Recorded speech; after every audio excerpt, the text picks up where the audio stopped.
جب نبی کریم صلی اللہ علیہ وسلم مدینہ منورہ تشریف لائے، ہجرت فرمائی مدینہ منورہ کی طرف، تو آپ نے دیکھا کہ یہودی لوگ عاشورہ کے دن روزہ رکھتے ہیں۔ تو آپ نے پوچھا کہ بھئی یہ روزہ اس دن کیوں رکھتے ہیں، کس وجہ سے؟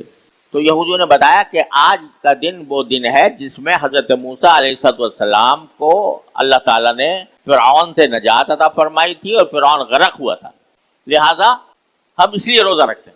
تو نبی کریم صلی اللہ علیہ وسلم نے فرمایا کہ بھئی موسیٰ علیہ السلام کے زیادہ حقدار تو ہم ہیں، تم تو موسیٰ علیہ السلام کی وفات کے بعد گمراہی میں پڑ گئے، بہت سے انبیاء کو قتل کیا تم نے، بہت سے انبیاء کا انکار کیا، عیسیٰ علیہ السلام کو نہیں مانے، اور جب نبی خاتم النبیین صلی اللہ علیہ وسلم تشریف لائے تو ان کو نہیں مانے، اس لیے تم سے زیادہ حقدار موسیٰ علیہ السلام کے تو ہم ہیں، لہذا آپ نے فرمایا کہ عاشورہ کے دن روزہ رکھیں۔ یہ حدیث میں آتا ہے، پھر وہ فرض ہو گیا اور بعد میں پھر مستحب ہو گیا۔ تو ایک واقعہ بے شک اس دن سے متعلق ہے۔ رسول کریم صلی اللہ علیہ وسلم ہر عاشورہ کو روزہ رکھتے تھے، پہلے فرض ہونے کی حیثیت سے اور بعد میں مستحب ہونے کی حیثیت سے۔ لیکن جب آخر سال آیا، آپ کی حیات طیبہ کا آخری سال آیا، تو اس وقت آپ نے ایک بات ارشاد فرمائی، وہ یہ کہ اگرچہ ہم نے روزہ رکھنا شروع کیا تھا، حضرت موسیٰ علیہ السلام کا خیال آیا تھا کہ ان کے نجات کا واقعہ وہ ہمارے لیے زیادہ، ہم سب کے لیے زیادہ اس بات کا مستحق ہے کہ ہم اس دن میں روزہ رکھیں، لیکن ساتھ ہی پھر خیال یہ آیا کہ اس سے یہودیوں کے ساتھ مشابہت ہو جائے گی، یہودیوں کے ساتھ مشابہت ہو جائے گی، یعنی یہودی بھی روزہ رکھ رہے ہیں اور مسلمان بھی رکھ رہے ہیں، اور کسی غیر قوم کے ساتھ مشابہت پیدا ہونا یہ نبی کریم صلی اللہ علیہ وسلم کو پسند نہیں تھا۔ لہذا آپ نے یہ فرمایا کہ اگر اگلے سال میں زندہ رہا تو صرف عاشورہ کا روزہ نہیں رکھوں گا، بلکہ عاشورہ کے ساتھ کوئی روزہ ملا لوں گا تاکہ ان کے ساتھ مشابہت ختم ہو جائے، یعنی یا تو 9ویں تاریخ ملا لوں گا یا 11ویں تاریخ ملا لوں گا۔ یہ ارادہ آپ نے ظاہر فرمایا، جس سے معلوم ہوا کہ رسول کریم صلی اللہ علیہ وسلم کو یہ زیادہ پسند ہے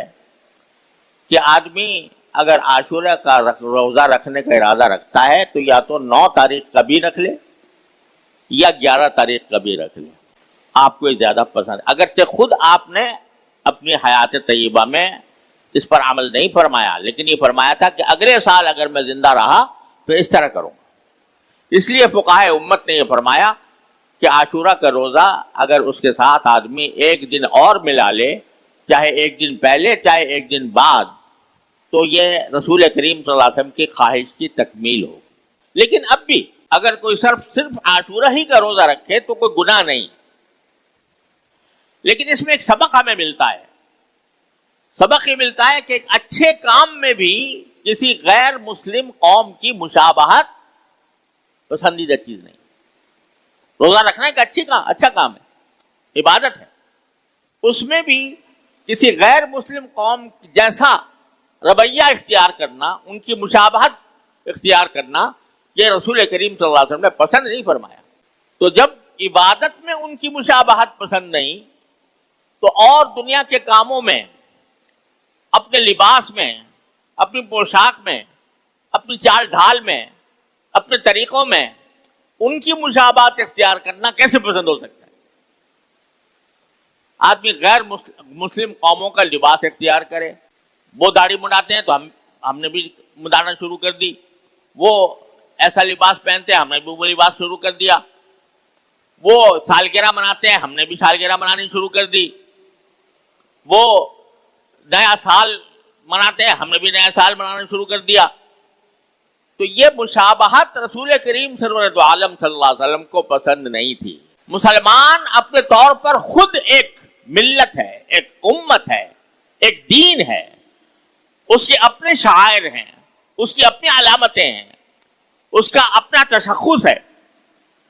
اس تشخص کو برقرار رکھنا اور غیر مسلم قوموں کے ساتھ مشابہت سے بچنا یہ بھی دین کا ایک تقاضا ہے۔ خلاصہ یہ کہ عاشورہ کی یہ فضیلت جو احادیث سے ثابت ہے وہ میں نے آپ کے سامنے عرض کی۔ بعض لوگ یہ سمجھتے ہیں کہ 10 محرم کا دن کو جو 10 محرم کے دن کو جو مقدس سمجھا جاتا ہے یا اس کی جو فضیلت ہوتی ہے وہ اس لیے ہوتی ہے کہ حضرت حسین رضی اللہ تعالی عنہ نبی کریم سرور دو عالم صلی اللہ علیہ وسلم کے نواسے جگر گوشہ حضرت سیدنا حسین رضی اللہ تعالی عنہ اس دن شہید ہوئے تھے۔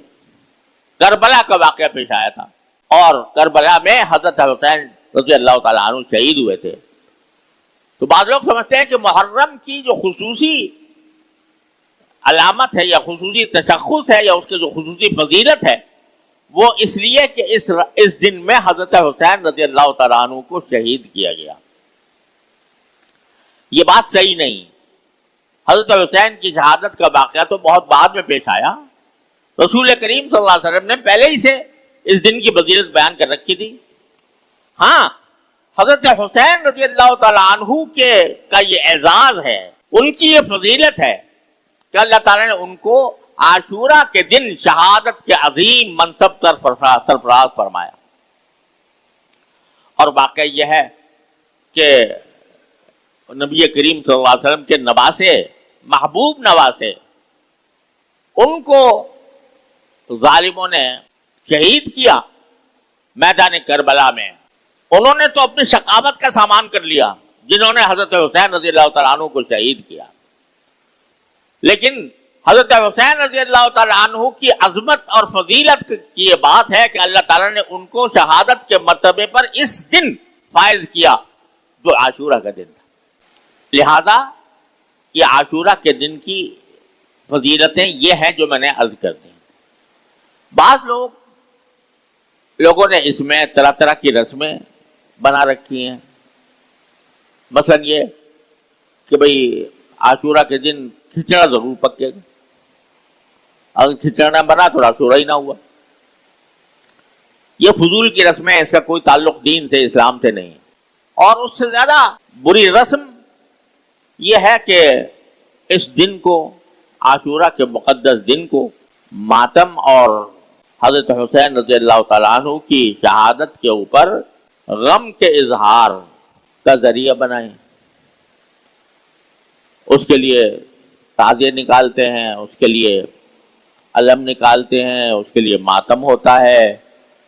اپنے آپ کو مارا جاتا ہے، پیٹا جاتا ہے۔ اس کی بھی کوئی اصل دور دراز تک دین کے کسی حکم میں نہیں ہے۔ لیکن شیعہ حضرات ہیں جو اپنے مسلک کے مطابق یہ کام کرتے ہیں، لیکن جو اہل سنت حضرات ہیں بعض لوگ وہ بھی تعزیے میں شریک ہو جاتے ہیں، ان کی مجلسوں میں جا کے شامل ہو جاتے ہیں۔ تو کم از کم جو اہل سنت ہیں وہ اپنے مسلک پر قائم رہیں اور ان چیزوں سے متاثر نہ ہوں۔ اپنے مسلک کو چھوڑو نہیں اور دوسرے کو چھیڑو نہیں۔ چھیڑے نہیں کا معنی یہ ہے کہ افسوس ہے اور انتہائی افسوس کہ جب محرم کے یہ دن آتے ہیں تو پورا ملک منجمد ہو جاتا ہے۔ ساری سرکاری طاقتیں وہ اس ایک جلوس کے اوپر، اس جلوس کے تحفظ پر لگ جاتی ہیں، جس جلوس کا شریعت میں، قرآن میں، سنت میں، خود اہل بیت کے تعامل میں کوئی تصور نہیں۔ حضرت حسین رضی اللہ تعالیٰ عنہ کی شہادت کے بعد خود اہل بیت موجود رہے، وہ اہل بیت جو ہمارے سر کے تاج ہیں وہ موجود رہے۔ کوئی ایک دلیل کوئی بتا دے کہ انہوں نے ماتم کیا ہو، انہوں نے جلوس نکالا ہو، انہوں نے علم کھڑا کیا ہو، کسی کی تاریخ میں کوئی وجود نہیں ملتا۔ خود میں نے بڑے بڑے شیعہ علماء سے پوچھا کہ کیا جلوس نکالنا آپ کے یہاں فرض ہے؟ آپ کے مسلک میں اگر آپ کے مسلک میں فرض ہے تو بھئی چلو ہم گوارا کریں، لیکن سب نے یہ کہا ہمارے مسلک میں کوئی فرض نہیں ہے جلوس نکالنا۔ یہ بلکہ بعد میں لوگوں نے یہ طریقہ ایجاد کر لیا، لیکن جس کا اس مسلک کی بنیاد میں بھی کوئی حصہ نہیں ہے جلوس نکالنے کا، جس کی وجہ سے پورا کاروبار زندگی معطل ہے، سڑکیں بند ہیں، آمد و رفت کے راستے بند ہیں، ان کی خاطر، اور حکومت کی پوری مشنری اس کے تحفظ پر لگی ہوئی ہے۔ اور پچھلے دنوں افسوس ہے کہ پچھلے دنوں انہی جلوسوں میں صحابہ کرام رضی اللہ تعالی عنہ کے اوپر گستاخی کے کلمات کہے گئے، علل اعلان کہے گئے۔ تو میرے بھائیوں، یہ بڑے افسوس کی بات ہے کہ ایک ایسی بات جو اس مذہب شیعہ میں بھی فرض نہیں، واجب نہیں، اس کے لیے پورے ملک کو معطل کر دیا جاتا ہے۔ لیکن بہرحال اس کے لیے جو اس کے بارے میں جو سنجیدہ اور پرامن کوشش ہو سکتی ہے وہ علماء ہمیشہ کرتے رہے ہیں۔ لیکن ایک بات یاد رکھیں کہ قتل و قتال یا مار دھاڑ، ایک دوسرے پر حملے کرنا، یہ کسی طرح بھی کسی مذہب میں جائز نہیں۔ افسوس ہے کہ ہمارے ہاں جب محرم کا مہینہ آتا ہے تو حکومتی اداروں کو امن و امان قائم رکھنے کے لیے اجتماعات بلاتے ہیں، علماء کو بلاتے ہیں، بھئی لڑنا نہیں، ایک دوسرے کو مارنا نہیں۔ اور افسوس ہے کہ ہر مذہب میں ایسے انتہا پسند اور مشتعل لوگ موجود ہیں جو فتنہ پیدا کرتے ہیں اور اس مذہبی اختلاف کو لڑائی اور قتال اور لڑائی میں تبدیل کر دیتے ہیں۔ ابھی پچھلے دنوں واقعہ پیش آیا، ایک شیعہ ڈی ایس پی کو قتل کر دیا گیا، اس کے بدلے میں ایک ہمارے بیچارے معصوم امام جس کا کوئی تعلق نہ کسی سیاست سے نہ کسی جھگڑے سے، وہ امام صاحب شہید کر دیے گئے۔ تو اس جھگڑے کو یا اس اختلاف کو باہمی منافرت کا، اور منافرت ہی نہیں قتل و قتال کا ذریعہ بنانا، یہ کسی مذہب میں جائز نہیں، حرام ہے بالکل۔ اس کے اندر شرکت کرنا یا اس قسم کی تحریکوں میں حصہ لینا جو دوسروں کی جان لینے کے در پہ ہو، یہ حرام ہے۔ اور وہ حرام ہے جس حرام کی طرف نبی کریم سرور عالم صلی اللہ علیہ وسلم نے حجۃ الوداع کے موقع پر اس سے ڈرایا تھا اور کہا تھا کہ خدا کے لیے ایسا نہ کرنا، تم ایک دوسرے کی گردنیں مارنے لگو۔ لہذا اس سے پرہیز ضروری ہے، نہ ان کی رسموں میں، ان کے طریقوں میں شریک ہونا ہے،